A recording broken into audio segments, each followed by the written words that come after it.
Halo teman-teman, di video yang berjudul Cicak Hijau ini, kita akan belajar bersama-sama untuk mengenal perilaku pro lingkungan. Teman-teman pasti setuju kan, ketika sampah tidak dikelola dengan baik, lingkungan pasti akan menjadi kotor, bau, dan tidak nyaman. Sebelum itu, yuk kita ketahui terlebih dahulu, apa saja sih contoh-contoh sampah yang bisa mengganggu aspek kehidupan kita? Yaitu ada sisa makanan baik dari manusia maupun hewan, tanaman mati, sampah makanan ringan, sisa kertas, hingga kayu bekas. Sampah yang menumpuk berdampak buruk pada kualitas hidup masyarakat, mengganggu aktivitas dan menurunkan estetika lingkungan. Tidak hanya melalui pengangkutan sampah, untuk mengatasi masalah sampah secara menyeluruh diperlukan upaya bersama dari pemerintah, masyarakat, dan pelaku usaha.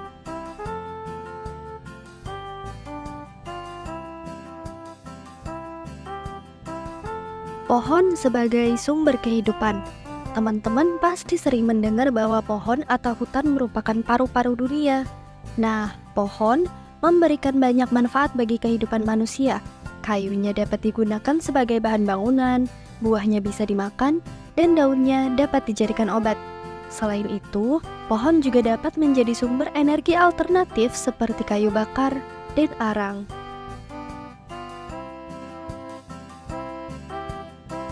Selain itu, beberapa manfaat pohon lainnya yaitu sebagai penyedia oksigen bagi makhluk hidup, sebagai pengatur suhu, menambah nilai estetika, menghasilkan buah-buahan, membantu penyerapan karbon dioksida, serta menjadi habitat bagi makhluk hidup di muka bumi.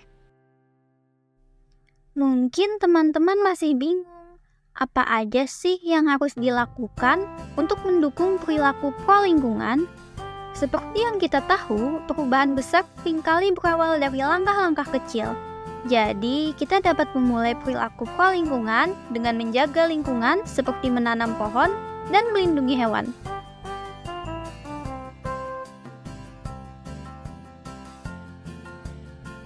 Teman-teman tahu nggak kalau satu pohon itu bisa memberikan oksigen untuk beberapa orang loh. Selain itu, pohon juga akan menyerap karbon dioksida serta menjadi rumah bagi banyak makhluk hidup. Oleh karena itu, yuk kita sama-sama menanam pohon sebagai langkah nyata untuk memperbaiki lingkungan kita. Oh iya, berbicara tentang tindakan kecil tadi, seringkali kita masih terlupa bahwa apa yang kita lakukan dapat berdampak pada lingkungan. Seperti ketika kita mencemari udara, tanah, yang dimana tanpa disadari kita sedang mencemari rumah kita sendiri. Beberapa masalah yang berasal dari dampak perilaku tidak pro lingkungan, yaitu ada pemanasan global yang diakibatkan karena pembakaran bahan bakar fosil, seperti batu bara, minyak, dan gas alam. Hal ini akan berdampak negatif pula terhadap lingkungan kita seperti munculnya angin topan, gelombang panas, hingga banjir. Selanjutnya ada deforestasi, atau yang sering kita dengar sebagai penggundulan hutan di mana mengubah kawasan tersebut menjadi lahan lain seperti perkebunan, pertanian, organisasi, atau industri yang akan mengakibatkan banyak kerugian seperti banyaknya pohon yang hilang, bencana alam, hingga perubahan iklim.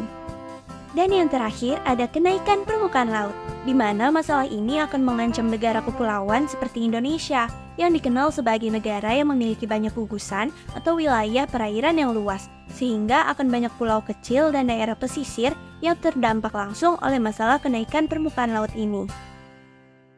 Jadi teman-teman, masalah lingkungan sudah semakin nyata mengancam bumi kita. Polusi, perubahan iklim, penebangan hutan, dan sampah yang terus menumpuk hanya sebagian kecil dari tantangan besar yang kita hadapi. Jadi masih banyak aspek yang harus kita perhatikan. Oleh karena itu, yuk kita sama-sama membangkitkan kesadaran demi menjaga bumi kita.